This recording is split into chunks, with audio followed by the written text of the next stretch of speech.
Hello, everybody, and welcome to another episode of the Unwatched Pile. It's falling on me. Blu-rays everywhere. Watch out. Yeah, they're guys. If you're like any of us, we have tons of what movies we need to watch in our collections, and we are here to take them out one film at a time.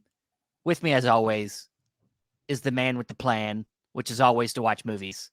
Andrew Cabral, how you doing? Doing good, Steven. Doing good. I was just going to ask you how I looked on screen, but I guess can't really change anything now. Well, I don't. You look fine. You're a little pixelated, but I don't know if that's my internet or your internet. Could be either of them. It could be mine. It usually always is, but hopefully people watching are getting a decent look at us. But we are here once again. This is number 11 of the Unwatched Pile. So if you have never watched this show before, as I said, we all have movies in our collections. Some of us like to blind buy a lot.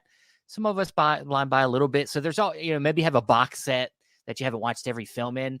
And so this show is where we decide, hey, enough is enough. I'm going to watch this movie. And then this said movie, dust it off the pile. We watch it, we discuss it, but then we're not done there. Then after we've watched that film, we're like, okay, what would pair good with it? What's something in my collection that would pair nicely with this? So not only are we watching something new in our collections, but we're also we're visiting something else in our collections that we like. So the audience gets a chance to see not only gets to hear us talk about something new that we've seen, but gets to kind of slowly get to know us as film people, through our collections. That's another thing I was thinking about the other day. I was like, we keep bringing up stuff that's in our collections and people are learning about what we like. So that's also it does give us a chance to kind of, I guess, show off our collections a little bit, or very slowly, but something we don't get to do typically on Chasing Labels, because they're usually just talking about stuff that's possibly going to be in our collection someday or sometime soon. So this is kind of taking a look back at what we have. I mean, and I was just thinking, I'm pulling something off of my to watch pile that's been sitting in my collection for 12 years unwatched. And mine's has to be pretty long too. Mine is a DVD of a movie that came out in 2011. So all right then. I mean, it's got to be like 8 years or something like that, maybe. So maybe a little more than that. So we both got some long into the archives. Yeah, we really went deep on this one. But as usual, we like to bring along a guest. We always like to bring somebody in to do this with us because we want to share this. This is almost like an AA meeting, for people that are not watching stuff in their collection. We need to bring somebody else in to share the love of watching the movies that we need to watch. And so this time around, we have another one of fellow podcasters that love the boutiques. In this case, he is one of the co-hosts of the Indicator Cast and also the host of Imprint Cast, Mr. Tony Michas. How you doing, man? Hello, how you going? Thank you both so much for the invite, and I'm really honored to be included in this first AA meeting. Oh, well, first of many, sir. Yeah. What's it called? DVDs Anonymous or Movies Anonymous? I guess Blu-rays Anonymous, whatever you want to call it. Yeah. Whatever anonymous, whatever anonymous. It's all good. It's not anonymous because everybody can watch it. But I guess it's true. But this is healthy. This is healthy for us to make sure that we're watching films in our collections and talking about them. And even sometimes deciding, hey, I don't really need this. That's important too. Has it happened yet? Not really. I think the closest I've gotten so far is Southland's Tale. That's the closest, but I'm like, I held on to it. But Tony, how's everything going for you and the podcast that you run? Well, so far so good. I co-host with John Matthews as well as I also co-host a regular collaborator on the Indicator Cast, which is John's baby, but Imprint is a collaboration with me and John as well, which is amazing. And very soon we're going to be doing a couple of special, special epic episodes that might be coming out soon. Like one of them, we have teased it a while ago, but it is happening, is we are going to be doing a very first director focus. So Okay. an entire episode dedicated to one director that Imprint Films have released one or more of their films. And the first one is Sam Peckinpah. So it is going Nice. to happen very soon. We have teased it a while, but scheduling and other personal stuff happening, and it's been postponed for a bit. So it is happening, but we have 4 planned for this year. So I'm not going to go any further than that. But so far, the first one is Sam Peckinpah. So that's going to be fun. Awesome. That's awesome. Yeah. Peckinpah is somebody that you could really get lost in his filmography, but also get lost in his personal life. True. So it's an interesting first director focus there. So I'll be excited to see that one. Great, man. That sounds good. So, as usual, we're going to start with our guest. Tony has decided to go very, very artsy for, this might be a little bit of an artsy episode, maybe. I don't know. But he decided to go heavy with Bergman here. I did decide to go heavy with Bergman. Well, first of all, this isn't, because, I'm hosting Imprint Cast, I might as well start off with an Imprint title. Sure. And this is a worldwide first on Blu-ray. And I've never seen it. I've seen nearly every Bergman movie until this. Imprint has recently released Bergman's Face to Face from 1976, starring Liv Ullmann and Erland Josephson, who starred in many of Bergman's movies.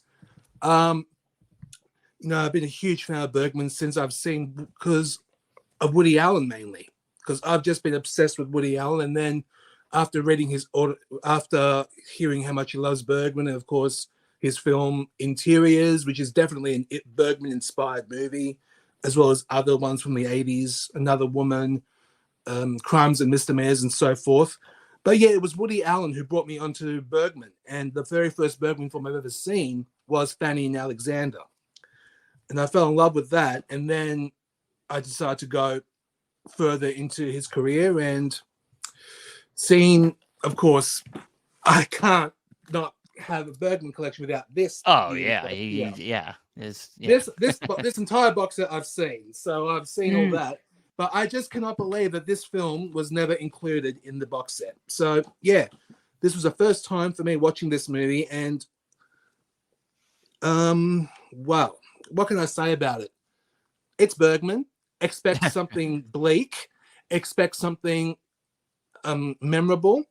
But the main thing is, it's Liv Ullmann's film. Liv Ullmann plays a psychiatrist named Jenny who actually suffers a mental breakdown. And yes, very fun film to watch for the Unwatched Pile, to say the least. But I will say this was one harrowing movie, and the performance of Liv Ullmann herself was just phenomenal. I can't praise it anymore. It was nominated for 2 Academy Awards for Best Director and Best Actress for Liv Ullmann. Well deserved.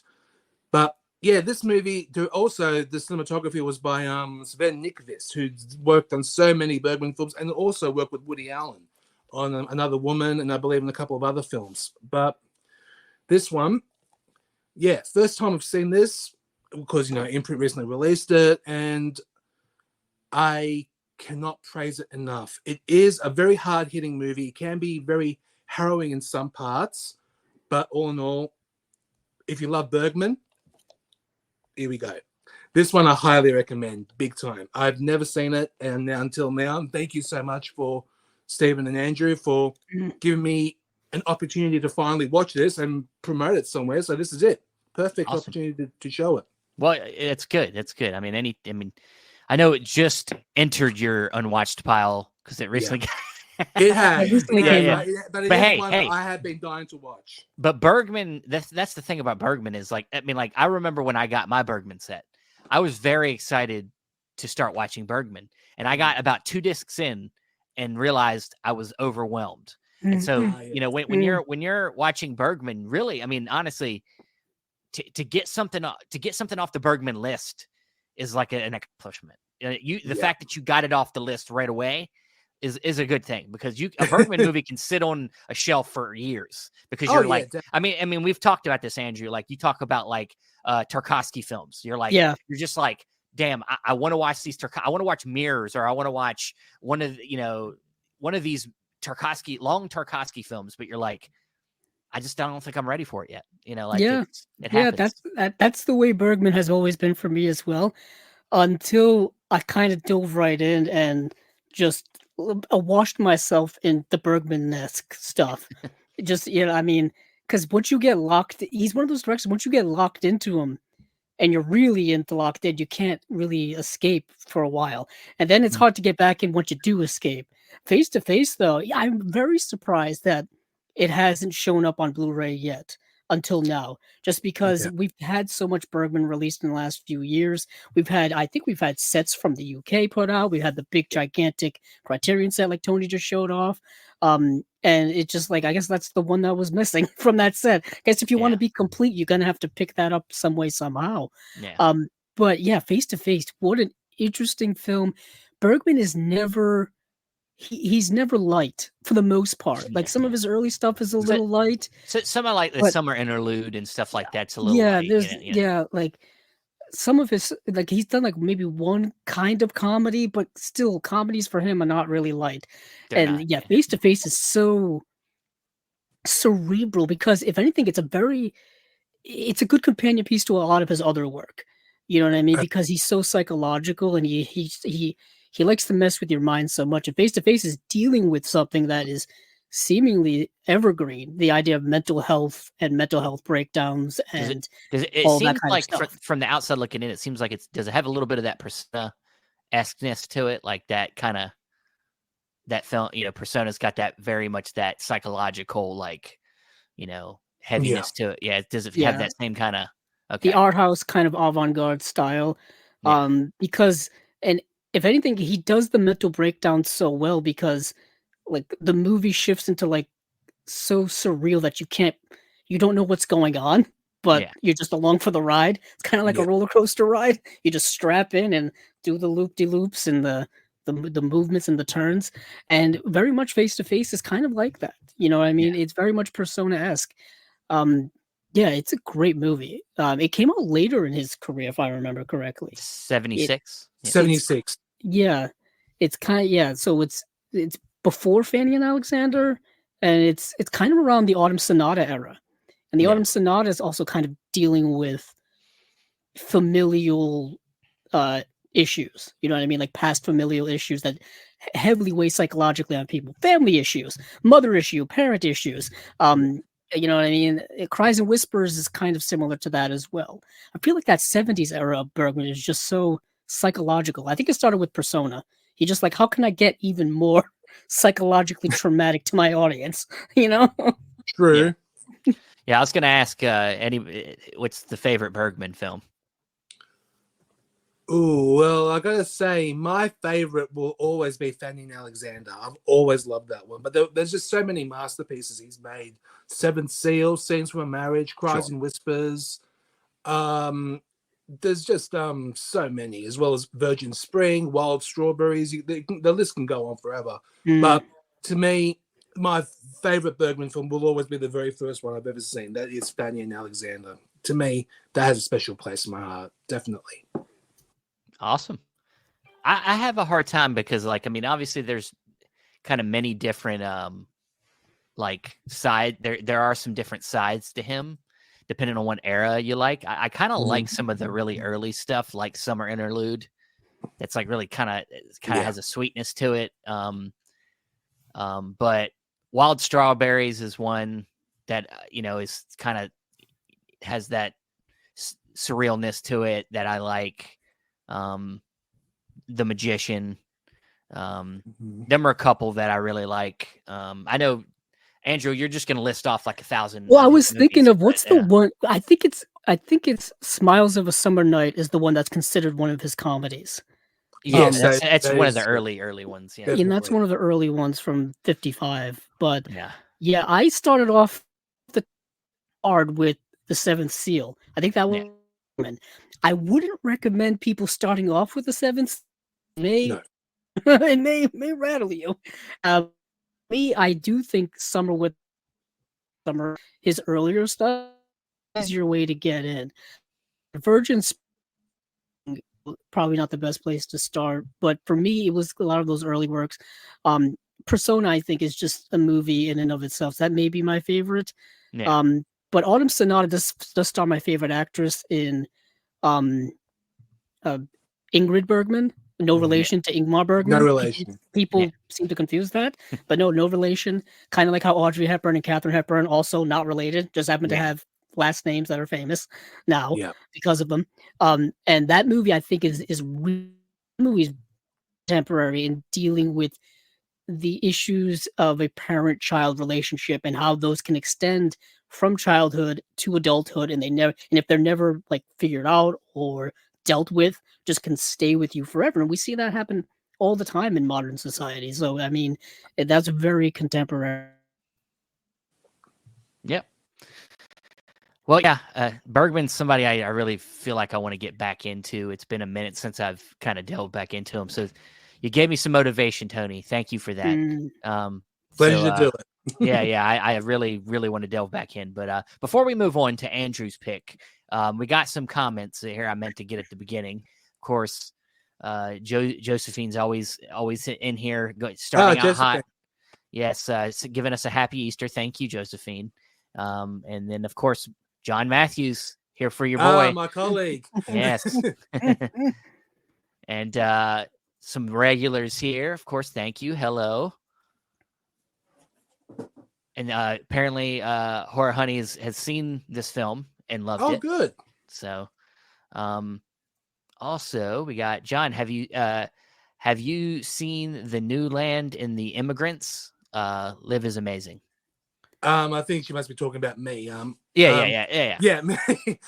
Yes, I have seen The New Land and the Immigrants. Maybe she was talking to John in chat. Maybe. Yeah. Maybe. Yeah. Definitely. Next comment meant Tony. I mean, that's okay. Yes, I have seen it. I have seen both of those films. Very nice. Good. Yes, Liv as always is amazing. That one for sure. Cool. All right. So, Andrew, yes. you as you said, you picked one deep in the archives of your Unwatched Pile. Tell us about your film. Did indeed. Let me get back to you because I was actually just looking up Liv Ullmann. She's actually still acting, if I remember correctly. Yeah. But anywho, my pick, actually digging deep into my vault, a movie that I bought probably 12 years ago, put it in a director section of my collection, and then just left it there and always meant to go back to it, but never did. And that is Dirty Pretty Things, the film directed by Stephen Frears. Oh, wow. Starring Chiwetel Ejiofor, Audrey Tautou. And this was before Chiwetel Ejiofor was, I think, on anyone's radar. This was even before he was in Serenity, which would come out a few years later, where he played like this assassin in the Serenity, which was the continuation of the Firefly television series. And Audrey Tautou, this was, I think this was right after she was in Amelie. Yeah, this was right after. I think Amelie was 01 or 02, somewhere around there. I'm probably going to look that up. But this is the film that Stephen Frears did after he had done High Fidelity. He had done a few movies in the same years, if you look at his filmography, which I have. He had done High Fidelity in the year 2000. He had done Failsafe, which is a TV movie of the adaptation of the same novel that the movie Failsafe, the one directed by Sidney Lumet, was also an adaptation of. Okay. And of course, Dr. Strangelove was the kind of parody adaptation of the same novel, Failsafe. I think the novel was called Red Alert. But either way, he did that, and then he did a movie called Liam, and then he did Dirty Pretty Things. But this was a movie I've had on my, like I said, on my shelf for 12 years, because this is interesting here. This is a Miramax film. And for those of you who are in the collecting community, or maybe for those of you who don't know, the Miramax catalog has been all over the place over the last decade or so. Everyone's kind of got their hands on it at one point, and then it switched hands at one point. But from 2011 to 2014, this company called Echo Bridge Entertainment had their hands on 251 Miramax titles. Dirty Pretty Things being one of them. They had their hands on like To Die For, which just got a Criterion release. They had their hands on like the From Dusk Till Dawn films, Prophecy, the films where with Christopher Walken, which just got a Vinegar Syndrome release recently. So we're getting like slowly like Dimension and Miramax stuff is coming back into light.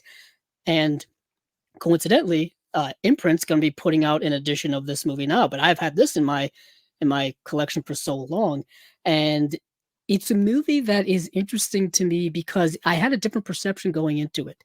It's a movie that I thought was going to be a little kind of darker because it's dealing with certain elements. So Chiwetel Ejiofor and Audrey Tautou are immigrants living in London, England, and they work at a hotel, and they work obviously off the book because they're illegal immigrants. They can't be put on any type of registry or anything like that. So Chiwetel Ejiofor is a cab driver by day, and then he works as a bellhop or a concierge at this hotel by night. But he's also a doctor. He was a doctor in his country that he was from, Lagos, Nigeria. But when he came, obviously, to this country, or to England more specifically, he couldn't, perform that career path anymore, as we see with a lot of immigrants who immigrate to different countries. And that's kind of what I found more interesting about this movie, is that it's more of a story dealing with those thematic elements than actually what I thought it was going to be. And for example, what I'll pitch to you, and you can maybe have the same idea that I had.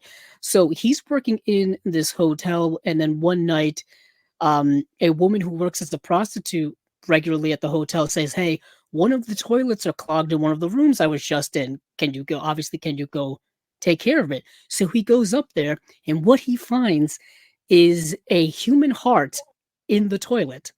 And you may think it's kind of comedic, but it's also kind of jarring. It's wildly jarring, because what you end up learning is that behind the scenes of this hotel, the person who runs the hotel is running kind of a black market of organ donations.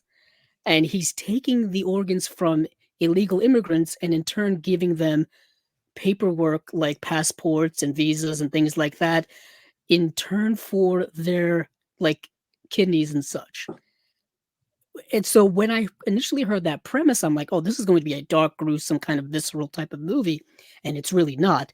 It's more so exploring the kind of the depths of desperation of a lot of immigrants who have to immigrate to other countries, and what they're willing to do to better their lives, to go to such extremes as literally having open body surgery in order to fulfill their dreams of a better life. Takes it to that extreme. And in a way, in exploring that, hits on something much deeper and much more profound and contemporary than I thought was going to be featured in this film. So it's a really, really more, I would say, deeply narrative film than I thought. And I really, really like the film a lot. It's very well acted, very well written. It's a very tight film. The film is only about 97 minutes long or so. And it's dealing, like I said, with that deep thematic stuff, but really well done. It was a film, like I said, directed by Stephen Frears, but written by Stephen Knight. And for those of you who may have that name recognized in your head, you're on the movie Locke with Tom Hardy. He was also, I believe, the creator of such shows as Peaky Blinders. Obviously with Cillian Murphy, and then Tom Hardy obviously showed up in there at one point. Also that show Taboo, that I think only had one season with Tom Hardy. Yeah. He was in there as well. But Peaky Blinders, I think, is probably the one people know of the most. And this movie was also nominated for a few Oscars, actually. I actually was nominated for one Oscar before I get ahead of myself. It's a movie that was nominated for, I think, Best Original Screenplay. Just to give you a sense of what type of movie it is, really having that strong writing. And it's a very strong film. This release here, although it's from a company that probably no one remembers or even knows of, does have a commentary and does have like a little 6-minute behind the scenes special feature. So I'm hoping this movie gets a better release now on Blu-ray that's coming out, because this video transfer wasn't too great, but it's kind of, a budget release for its time. I think I picked this up for like less than $10. These Echo Bridge releases ended up in a lot of bargain bins over the years. at least here in the US. I remember digging through bargain bins and seeing tons of them. Unfortunately, the company Echo Bridge lost the rights to all of those movies in 2014, and then these immediately became out of print, immediately went away. And I think since then, Paramount, I think, has picked up a lot of the rights to the Miramax stuff. I know that we talked recently that they're putting out The Crow on 4K, or yeah, because they picked up a lot of the licenses that Lionsgate had, and Paramount and Lionsgate are basically the two guys right now that got a lot of the rights to Miramax films. And yeah, so that's Stephen Frears' Dirty Pretty Things. Also, I like the title. They talk about the title in the movie where basically, you know, a job at a hotel like they work at is to turn dirty things into pretty things after people leave. And that's kind of an interesting poetic, but also kind of weird thing that you would associate with a hotel, which are notoriously not the most cleanly places in the world, if you think about it. Yeah, true. Yeah, I can't wait to see what you pair this with. It wasn't easy, but actually, you know what? I had a movie that popped into my head immediately, and I just stuck with that. Not going to make things difficult. I had a similar thing too, because I feel like my film has a very kind of specific plot that kind of has a lot of options. So well, yeah, I like that. Didn't you? I know maybe I blanked on it, but this is one of the films in the new neo noir set. Yes, it is. Yeah. One that's coming out from Imprint. Yeah, cool. So, I'm excited. It covered a few bases for me. Yeah. Just having a look at it now. It actually has an audio commentary from Stephen Frears as well as the original promotional featurette, which I'm assuming is the same extras that's on the That's Blu-ray. the same that's on here. Yeah. But it does say there are more special features TBC. So there are more special features coming. Just don't know what yet. So it will be coming out in the Neo Noir 3. That set alone is going to be amazing. Yeah, I'm excited. I love them Neo Noir sets. All right. So now we're going to head over to mine. And I said this in the last Chasing Labels. It got brought up. I don't even remember how it got brought up. But I guess we were talking about Abel Ferreira. We were talking about, huh? We were talking about his movie that's coming out. Bad Lieutenant? Coming out from Kino. Yeah, it was the one before Bad Lieutenant. Well, yeah, it was one of his films. Were coming out on 4K. Yeah, I'm gonna look it up right now. I think it is Bad Lieutenant. Well, no, coincidentally, the day after we had recorded our most recent episode, they announced the Bad Lieutenant 4K. so we got caught up. We got caught up in it. So it's what's the name of the movie? Dangerous Game. Dangerous Game. Yes. Okay, that's the one. And I brought up a film I had in my collection that I was like, at first I was like, I think the only Abel Ferreira film I've really seen or have in my collection is The Addiction. And then you brought up the movie King of New York. And I was like, oh yeah, I got that too. And then I was like, wait a second, I think I have another one, and it's this film right here, 444 Last Day on Earth, starring Willem Dafoe. A film that I think I just, I saw the cover and I was like, oh, it's Willem Dafoe. It's the guy that plays Green Goblin from Spider-Man, And I was like, at the time, I was like, that's why I chose it. I was like, I had no other reason. So yeah, I got it. This movie came out in, I think, 2011. And it's been sitting in my collection ever since, carried around to many different places that I've lived, and I still hadn't watched it. Now, finally, I've gotten around to it. So this film, and somebody already thinks it's great. So this film is about, as it says in the title, the last day on Earth, essentially. But so it's set in New York. And Willem Dafoe is this like veteran He's an actor who's, moderately successful actor. He's got this loft in New York, and he's with his young girlfriend, who he, very much loves. She's also an artist. She's a painter, and they start to hear news that, in a short amount of time, the world's going to end exactly 444 on this date, whatever the date is. And so, they don't really get deep into how. It's something to do with greenhouse gas, the ozone layer essentially, melt, going away, and then the sun rays kills everybody, whatever. That's not what's important. The movie is essentially a movie about how people deal with this idea, like that they know that there's a finality to their life, that they know it's coming, and how everybody deals with it. And we mostly focus on the Willem Dafoe character, who's having a hard time understanding how he should deal with it. Should he be, and he's looking to different people to figure out what is the best way to deal with this. Does he go find family? Does he get in touch with family, which he's estranged from his ex-wife and his daughter? He's got his girlfriend. Does he seek out some old friends?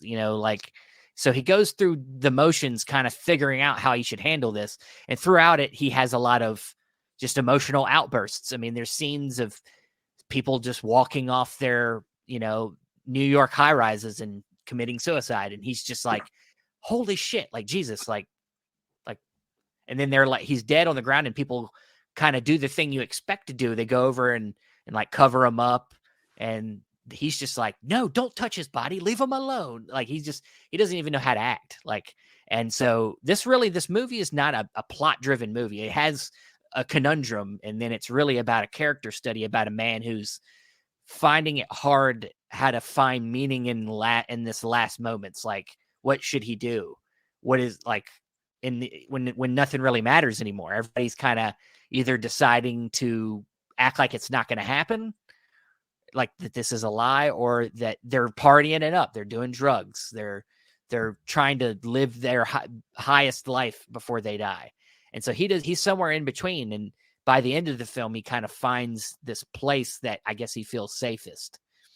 And, I don't know that this film, I don't know that I could, I'm sorry, I don't know if I can agree that this is a great movie.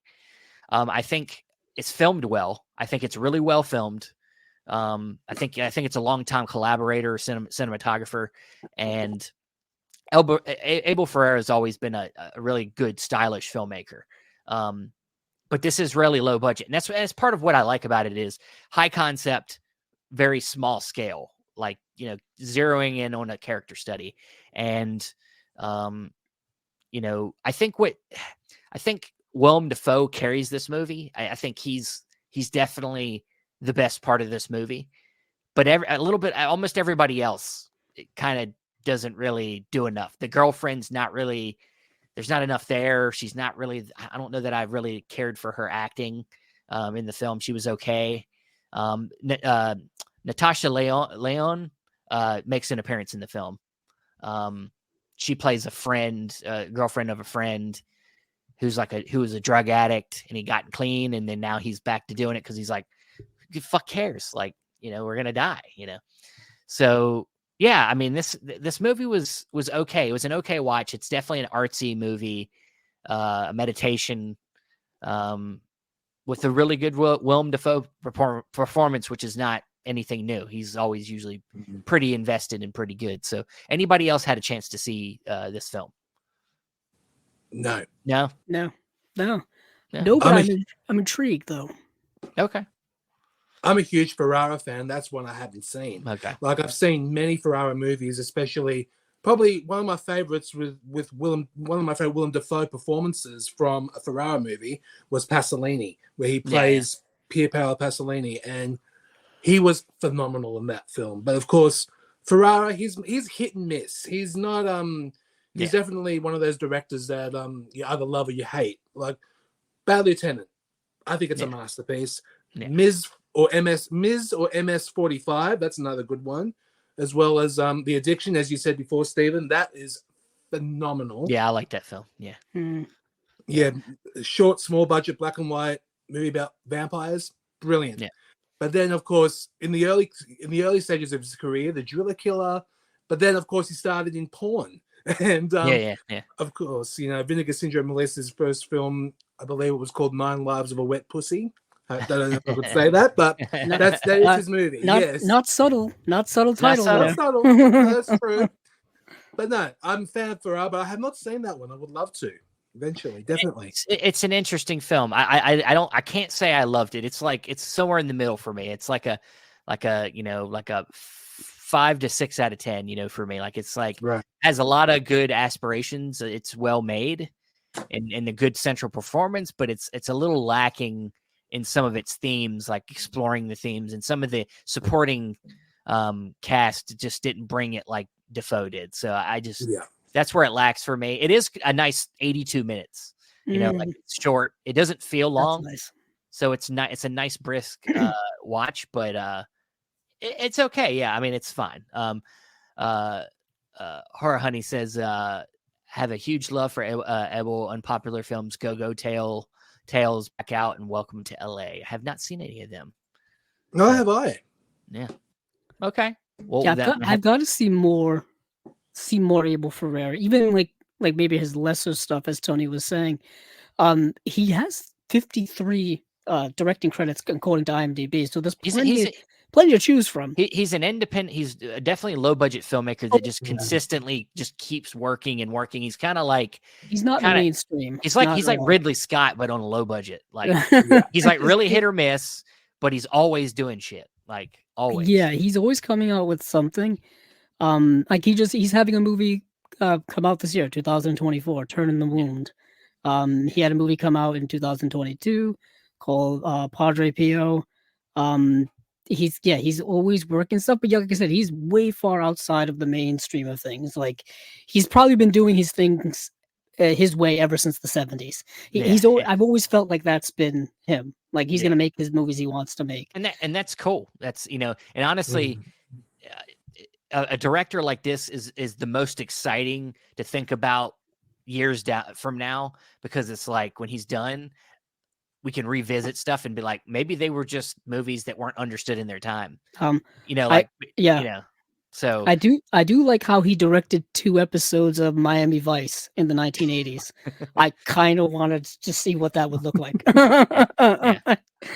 That may be his most mainstream of any of his work, going back to 1985. Yeah. But I did like Dangerous Game, which we talked about on a recent episode of Chasing Labels. I am actually super excited for Bad Lieutenant. I have an old Blu-ray of that. That's definitely going to be a worthy upgrade. King of New York, I was actually just talking about that movie with a friend of mine the other day. I still want to get the Arrow 4K release, which came out a couple of years ago. Yeah. Because it was a UK only release and it didn't get a US release stateside. So I don't even know who may have the rights here.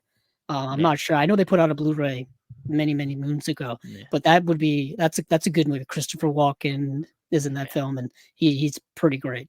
Yeah, I have that Arrow 4K release, and it is great. It looks amazing, and of course, the movie itself, King of New York, is phenomenal. Yeah, awesome. Yeah, so this DVD, it's from IFC Films, and I don't think it's got a Blu-ray, but at least not in the US. But feature-wise, a trailer. So that's it. The old okay, the old just trailer, not interactive menu or anything like that. And I'll tell you, Steven, it does have a Blu-ray release. Does it? From IFC Films from 2012. So probably right around the time you got that. Well, that's fine. The DVD looked fine, as a lot of DVDs do. They looked fine. It looks fine. So, all right. Well, now we're making our way back around. Now we need to find out what Tony has paired up with Bergman's Face to Face. What does one pair with Bergman? That was a tough one. The only thing I could do was pair it with another Bergman. Oh, wow. I did a Bergman double Bergman on this. Whoa. And it was the only thing I could think of. Like, there was like so many movies I could have chosen, like Scenes from a Marriage, Hour of the Wolf, Persona. There was just a lot. But in the end, I decided to go for a shorter film this time. Of course, Face to Face was 136 minutes long. Yeah, so I decided to choose Cries and Whispers from 1972, and that's a mere 91 minutes. So that's very, very short. But yeah, oh boy, it was the only thing I could think of that I thought would be a good double with Face to Face. But yeah, of course, Cries and Whispers is as most people would probably have seen, is an Academy Award winner for its cinematography, but of course by Sven Nykvist, and stars Liv Ullmann, Harriet Anderson, who else? Of course, Erland Josephson's in it again, as well as Kari Selwyn and Ingrid Thulin. It's a story about three sisters, one who is unfortunately dying of cancer, and their living maid. But once we see the movie, that you see flashbacks of their lives and how they're not so close as they used to be. But the only one who is really close to the dying sister is the maid, and that they have a real special bond. But the other two sisters, they have their own dark history. There are some scenes in the movie that are a little confronting, to say the least. And yeah, but of course, a story about death and yes, another Bergman, death. Yeah, sounds like a heavy afternoon. As the best word I can say, heavy afternoon. I decided to go a little heavy. I couldn't think of another one. I couldn't think of something. Hey, else look, just for future reference. Hey, when you come back now, when you do double features, it doesn't have to be. You can do a double feature however you want. If you want to do one that's like a contrast to the movie, like double features can be however you want them to be. They don't have to be literally like finding a movie that's exactly like the other movie. Like, right. You go however you want to do it, So yeah, but it's so tough to like pair Bergman with anything because it's so unique. It is true. It is. Yeah. It's tough to describe Bergman, really. You know what I mean? You kind of have to experience it for yourself just to understand what the heck someone's saying when they're describing it. You know what I mean? Especially Cries and Whispers, which is dealing with so much, I would say, emotional baggage, really. Yeah. And so that's the type of things that he likes to really dive into. A lot of existentialism. So much existentialism in his films. I remember seeing Through a Glass Darkly for the first time, and that movie just absolutely blew me away in terms of the emotion in it. Just incredible stuff. Awesome. Yeah. All right, so everybody, whenever we're done with this show, you do your Bergman double feature. You got Face to Face and Cries and Whispers. Everything about the face, apparently. Crying and just looking at faces. That's basically right. Yeah. All right. So that's our first double feature completed. Andrew, please get the second double feature, the one that goes with Pretty Dirty Things. Pretty Dirty Things. God, so many adjectives. Dirty Pretty Things. Nouns and things. So immediately when I was watching the film and when I said like, oh, now I understand what this movie is really about, what this movie is really going for, what this type of movie is, this exploration of the plight of immigrants, being desperate to survive and all that kind of stuff. One movie immediately came to mind, and then I was like, I'm going to choose this one. And this is a movie called Takeout by Sean Baker. Nice. It's a movie that I've only discovered over the last few years because of this literal release that came out from the Criterion Collection. And then we had Sean Baker on as a guest on the podcast to talk about, the process of get released to come out and all. Talked about his. I thought of this movie just because I was trying to pair it up with something dealing with, like I said, the plight of immigrants and all the things they have to deal with and the way in which they have to navigate the law and society when they come to a new country. The whole fish out of water scenario, but it goes obviously much more deeper than that. So Takeout is a movie set in New York. So completely different country, different sets of rules, different circumstances of people trying to survive. And it's about someone who works takeout for a Chinese restaurant, and he is an immigrant who owes people money who were able to get him into the country, getting him like the paperwork that you need to get through customs and immigration and all that kind of stuff.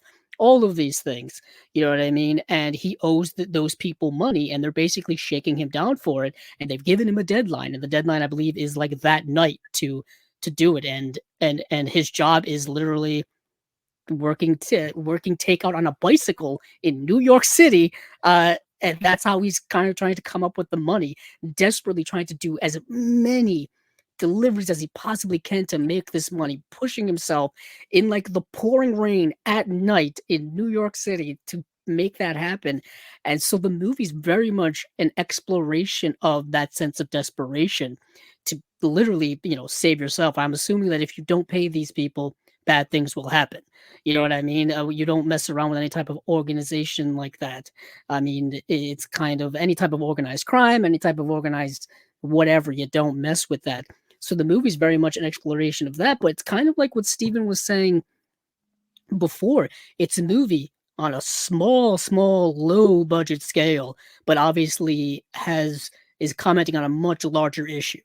You know what I mean? Like, the existential crisis of an immigrant trying to survive. And in a way, that is what Dirty Pretty Things is also a film about as well. It's just obviously completely different set of circumstances. That one's dealing with like black market, organ buying stuff. This is dealing with somebody taking out Chinese takeout, yet they're both about people trying to survive in a rather similar situation. So yeah, that's why I chose this. If for those of you who don't have this yet, I would highly recommend it. I know there's a flash sale just happened, but I know the Barnes and Noble sale is coming up soon. If you're looking for a blind buy, I definitely recommend this. Is a nice kind of indie film blind buy as well. Yeah, Sean Baker's a really good indie director. I think he's one of the best, and I always look forward to his work. This one's co-directed with somebody, right? It is co-directed. You're right, Steven. Yeah. Let's see. The American Dream has really seemed so far away, as in Sean Baker and Shi-Ching Su's Raw Verite Takeout. So yes. Yeah, it's a good one. I remember when we talked to him about, because we talked to him right around the time this got released, and yeah, it's a heartbreaking movie. I mean, just like scenes of like him working his ass off, and like you said, in the pouring rain. He gets his money stolen from him, like shit like that. Like it feels like there's just no.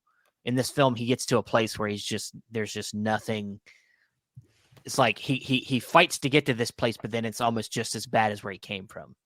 Like it feels like that there's no escape. There's no like happy ending to this. What this is supposed to be, the American dream. Like it's. Almost doesn't exist. And what is interesting is that in Dirty Pretty Things, there is a plot line of this kind of escape to America, to America to better your life. And what is interesting is that, in this film, it kind of shows that that idea is kind of false and fake. But in Dirty Pretty Things, Audrey Tauto's character has this kind of grand idea of like skyscrapers in New York City and Central Park and getting off the plane and having all these dreams and wonders of a better life here in the US. Yet you watch a movie like Takeout and it's like, no, the grind just persists. And in a way, that's kind of reality. Whereas the grind persists no matter where you are. There is no, as sad as this sounds, there may not be a dream. There is no other side of the rainbow, as Wizard of Oz would make you think there is. You know what I mean? And it's kind of pessimistic. It's a very pessimistic group of films we have here, Steven. Yours is like the end of the world. Tony's is existential nightmares. Mine is life sucks no matter where you are. Really. Yeah, it's a good episode, isn't it, guys? Seems to be kind of a theme, and to say the least. It's gonna get better. Not really. Not with my last pick, but before we head there,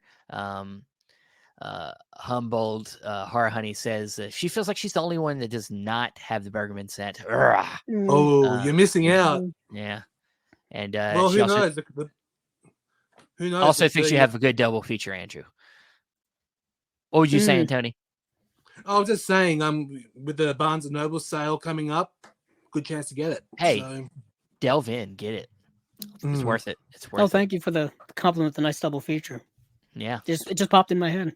It comes natural to us sometimes, Steven, when we do this for so long. You get good at this sometimes. Sometimes it's tough depending on what the movie is, but especially if it's a movie you don't like, it's like you're like, God. So that's when I get creative. But this one wasn't that hard for me because like a movie came right to mind. The only thing I was worried about is whether I had it or not, and I did. Luckily, I was like, thank God I got it because it was the perfect movie because it's like the same plot and it's got similar themes of people having a hard time figuring out, what they do with their time, like left on this earth, like, where should they go? And it just felt like the perfect pairing. So 444 Last Day on Earth is going to be paired with Seeking a Friend at the End of the World with Steve Carell, Keira Knightley. And I know you've seen this, Andrew. I know you have. Have you seen it? I have seen it. I just didn't know that you had it in your collection. How would you know everything I have in my collection, Andrew? I've known you long enough. I feel like we I feel like you're crazy. There's no way you can know almost 4,000 movies in my collection. Well, I feel like you would have mentioned it at some point. I don't know. I don't know. This movie came out in 2012. Yes, so, I remember when it came out. It made the rounds at like the indie festivals and stuff. Yeah. So in this film, it's a little more. This would be, I would consider, the accessible version of this movie, I guess, for the mainstream audience. Even though when it came out, it really didn't get the praise. It very much, I think, it flopped at the box office and everything. And but this film, our destroyer of Earth is an asteroid, which is classic. Classic asteroid hit the Earth. Mm-hmm. And so they know now that they only have like 3 weeks before it hits. So we have Steve Carell, who's kind of, lonely guy. He's married, but his wife leaves him literally at the beginning of the movie. Like they hear the news that an asteroid's coming, and then his wife jump out of the car and runs away from him, and then you never see her again.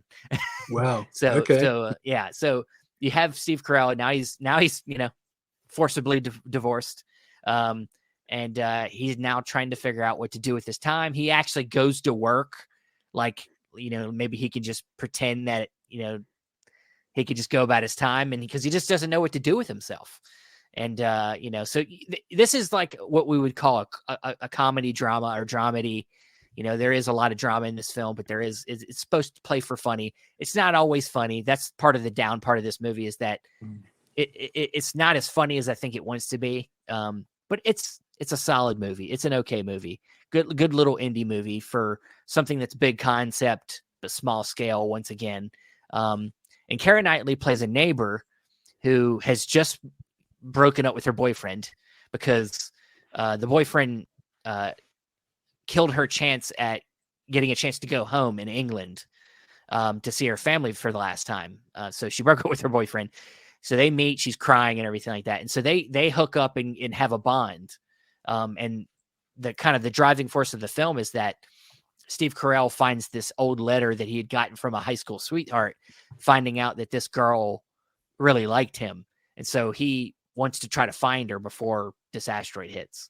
And Keira Knightley decides to go with him because she has a car, and she decides to go with him because Steve Carell says he knows somebody that can get her a plane to go see her family. So they go on this kind of road trip. It becomes a road movie, and they start to bind slowly, and it becomes this thing of they're looking for these external things that they don't know if they'll ever be able to get back to or get at all. And what we find out by the end of the movie is that they at least have each other. And so there's a little bit more of a positive feel to this film. It's got a more, uplifting hopefulness to the end of this film. I'm not going to say how it ends. But it's got that, it's very similar plot wise, but it's got kind of a different tone, different pathway to what when it's talking about the themes. It goes about it differently than 444 Last Day on Earth. So I find it to be a nice watch. It's like I said, it's not a perfect movie. It's not the funniest. It's not maybe the best cast. Keira Knightley's not. They're both. I don't know if there's some elements of the story, like there is a little bit of a romance that I feel like might be unnecessary between their characters. and they're vastly different ages. Obviously, she says she's 28 in the movie. Steve Carell's got to at least be 40s, something like that, 40s, maybe into the 50s. So it's there's elements that don't work, but all in all has a nice message. I think the ending's nice. And yeah, what do you think, Andrew? You're the other one that's seen it. It's been many years since I've seen it. I probably haven't seen the movie in, I don't know, over 10 years or so. Because it did come out in 2012, and it's a movie that it's interesting because it's I believe it's one of the first films, not one of the first films, but it's after Steve Carell has left The Office. It's him trying to, go to make movies again. This was after he had done Crazy Stupid Love, which is a movie I really like. So it's kind of a more serious but darkly humored film because obviously dealing with the end of the world scenarios, it's going to be innately dark. So it's an interesting kind of moment, I think, in Steve Carell's career. It's obviously before he had done Foxcatcher. It's an interesting moment for him. Keira Knightley, I feel she's fallen back into that indie realm after doing all those Pirates of the Caribbean films. So if anything, it was kind of after that, I think, as well. So you've got like two actors kind of in an interesting kind of crossroads in their career, having been so popular and then now doing more indie flavors type of stuff. So yeah, it's an interesting film. It's tough talking about the movie without talking about the end. I'll just say that. It's a movie that, it's like, I think one of our watchers says that it's cute. It's more cute on the surface. Yeah. But also, I don't know, kind of the whole existential end of the world thing always seems really sad to me. I'm thinking of Miracle Mile. For those of you who've seen that movie, I kind of thought you were going to pair it up with that, perhaps. I don't have that film in my collection, so that movie has been rumored to have some type of remastered re-release now for at least a few years. I think since we started our podcast, Stephen. And I don't know if it was going to get a 4K at some point or just a remaster or something. It's still available on Blu-ray. That's a really good movie dealing with a similar situation, finding a relationship as the world may or may not be ending. You know what I mean? Which seems like a dire circumstance, but sometimes you find great humanity in it. So that's an interesting both these movies, and I think more so Seeking a Friend, it really hones in on the idea that human connection is really what you want, but when you know that it's going to all be over soon.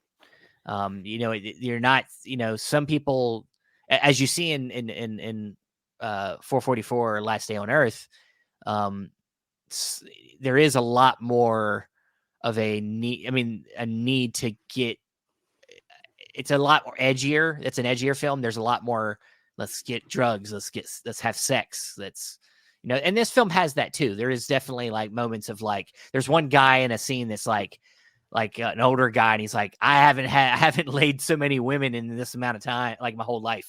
Like he's having sex with all these women, right, just because they just want to get laid, before they die, So it's like, there is, but it's done in a more comical way, dealing with that aspect of it. But really, our central characters are more, they're looking for the human connection and feeling like there's somebody that cares about them that's there before it's all over. And so and then the romantic aspect of it, kind of, to me, just kind of it may be a little unnecessary.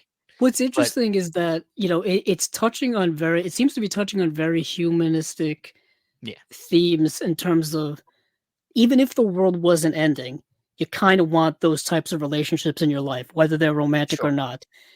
Genuine human connection, genuine friendship, relationships, stuff like that.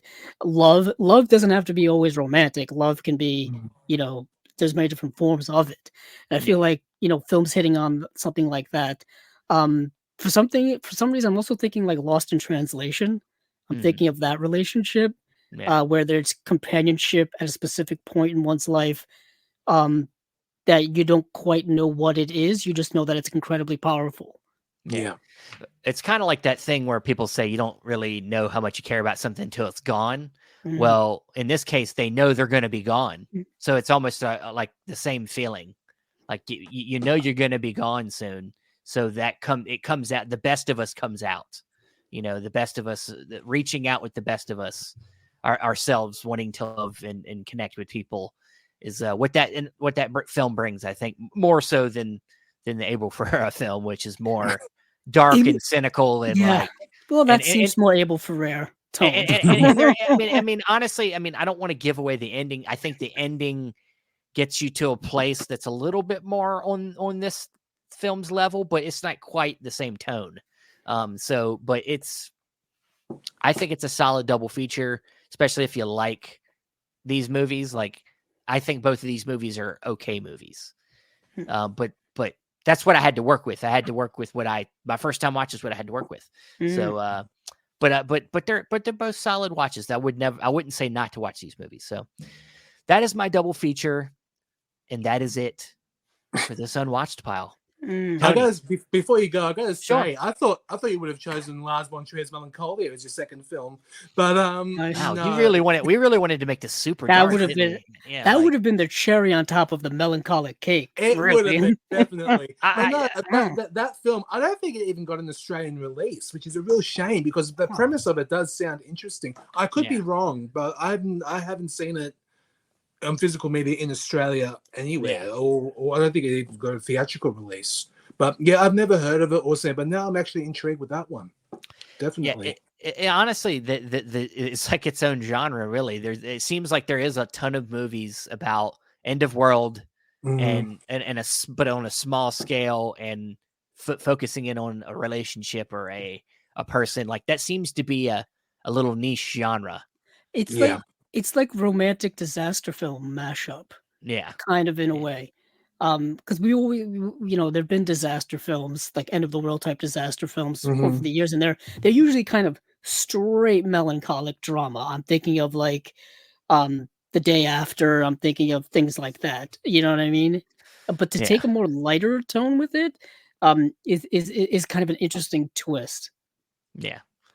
What's the I mean, this isn't exactly a good comparison, but At World's End, like that, alien invasion, small town, group of friends, needing to get back together and kind of reconcile their relationships. And that kind of has a little bit of play into that genre. But yeah, Tony, it's been great having you, man. I appreciate you starting the heavy off in this episode. It was a pleasure. But no, believe me, Andrew and Stephen, thank you for the invite. Of course. Absolutely adore it. Absolutely loved it. Love to do it again one day. Of course. I promise this time will be a less heavier subject matter. Hey, you do what you want, man. If you're feeling heavy, you do it, man. It's fine. It was kind of coincidental that these all kind of matched up in a certain way. I honestly, just let everyone know, I had no clue what you both chose beforehand, but it was good. It was. I say do a film festival of these 6 movies. Yeah. Just have yourself a time. Yeah. Yes. Awesome. Well, everybody, thanks for staying with us, watching along. Of course, this will also be on audio, the audio platform probably tomorrow. So if you missed out, or if you just want to listen to us babble again, you can. It'll be just on audio. And of course, we have Chasing Labels next week live here this same day next week at the same time, 9:00. So be ready for that. We also should have part 2 of our Jim Carrey movies down memory lane happening at some point in the next month. So watch that. Right. We just did our interview with Fran Simeone over at Radiance Films. Yes, we did. Which was a great interview, and that was a good interview. Yeah, it was. We did that very early in the morning, yet it seemed to go very, very well. Yeah. Them are some of the toughest ones. Is the I mean, I don't know about you, Andrew. I just you wake up. I wake up like super early, and I'm just like, all right, I got 30 minutes to get down there and do an interview. And getting your mind right. The thing is, I'm up all night watching movies, so it's like by the time I get there, it's like my mind is all like fried. Not fried. Yeah, I guess that's a little fried. Yeah. Yeah, and I was watching, the Italian Franco Nero box set beforehand, so I've reading subtitles all night as well takes a little bit out of you. Mm. It's a thing. It's a thing. But yeah, Yes. it was a really good time, really good interview. Radiance Films is putting out some great stuff that I've talked about here on Unwatched Pile too, Oh, because they there's so are. many of them. There's a lot to watch from them. All these uncovered gems from them. So, but Tony, please tell everybody where they can listen to the Imprint Cast, the Indicator Cast, and anything coming up that you want to go ahead and just say be ready for. Well, you can follow John Matthews and myself on the on Imprint Cast. You can follow that on Spotify, Apple Podcasts, Google, and Amazon Music. But I will be adding more platforms soon. There is one more thing I can mention. Okay. John and we are starting our own YouTube channel very soon. Fantastic. We don't know when. We don't know, but we are in the beginning stages. But it is going to happen very soon this year. And also, you can, if you like to follow John and myself, we are always on the Imprint Films Blu-ray Collections fan group and the Indicator Films Blu-ray Collection fan group on Facebook, as well as the Indicator one as well. That's both on Facebook as well as Imprint Cast. And you can follow me on Letterboxd under FilmNut79. And yeah, if you like to follow me on Letterboxd and see what other depressing, engaging films I'll watch, go do it, man. Do it. No worries. Watch them all. Get all heavy and sad, and get that Bergman set. Yes. If you don't have it, get it. It's worth it. It's an essential in any film collection, definitely. It is. Yeah. Can it fit on anybody's shelf? No. My biggest fear is because I have it on a top shelf. I'm afraid the shelf's gonna either break or it's gonna fall. That's my biggest fear. It'll be all right. So I look at it every day. Just it's a brick. It's a brick. It'll be fine. It's a very rigid box, so it is. It is. It'll be fine. But that is it for this installment of the Unwatched Pile. Please mark it watched now and get the hell out of here. Watch something else. Bye. I know I'm rude. See you later. Thank you. Bye.